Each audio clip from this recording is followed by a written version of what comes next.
So are the Doctor Who books canon? Well, in typical Doctor Who fashion, it's all a bit wibbly wobbly timey-wimey. Timey-wimey?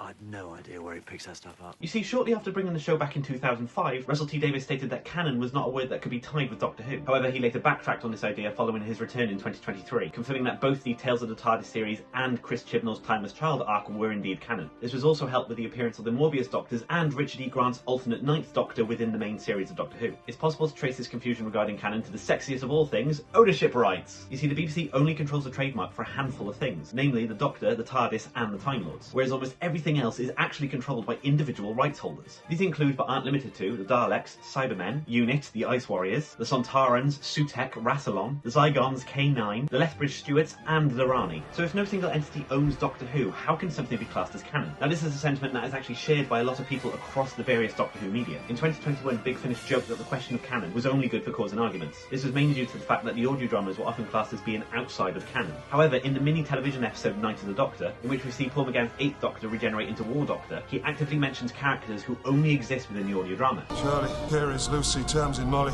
Friends, companions I've known, I salute you. Therefore tying the Big Finish productions to the television series. Bring me knitting. Another person who has scoffed at the idea of canon is actually Stephen Moffat, who stated in a 2008 Comic-Con that it was actually impossible to tie the idea of canon to the Doctor. However, his own work later contradicted this. But in order to talk about that, I must first talk about the movies, and not the 1996 movie, but the ones released in 1965 and 1966 that starred Peter Cushing as Doctor Who. Not the Doctor, as Doctor Who. These films were called Doctor Who and the Daleks, and the Daleks' Invasion of Earth 2150 AD. These films were loose adaptations of a William Hartnell-era Dalek storyline, and as they had no bearing on the television series, were often considered to be non-canonical reinterpretations. However, this is where Moffat now comes in. 5 years after the release of the 50th anniversary special The Day of the Doctor, a novelisation by the same name written by Stephen Moffat was then released. Within the book, Kate Lethbridge Stewart of Unit finds a VHS copy of Daleks' Invasion of Earth, the movie starring Peter Cushing. She also comments on how the Doctor and Peter Cushing were actually friends, therefore making the Peter Cushing movies an existing property within the Doctor Who universe, and therefore included within the canon. So following this attempt at logic, I think we can safely say that the TV series, the movies, and the audio dramas can be considered in some form or other to be canon. But what about the books? In order to discuss that, you need to know about the different publishers, specifically Target, Virgin, and BBC.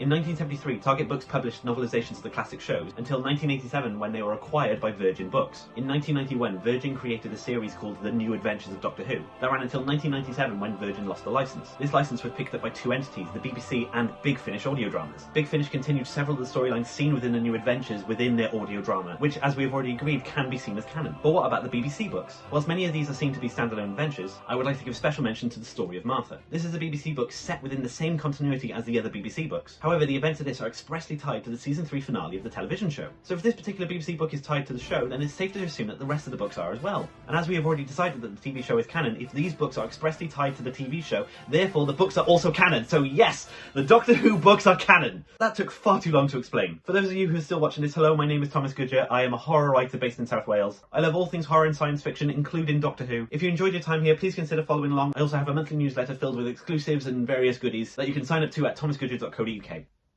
I'm going to go lie down now.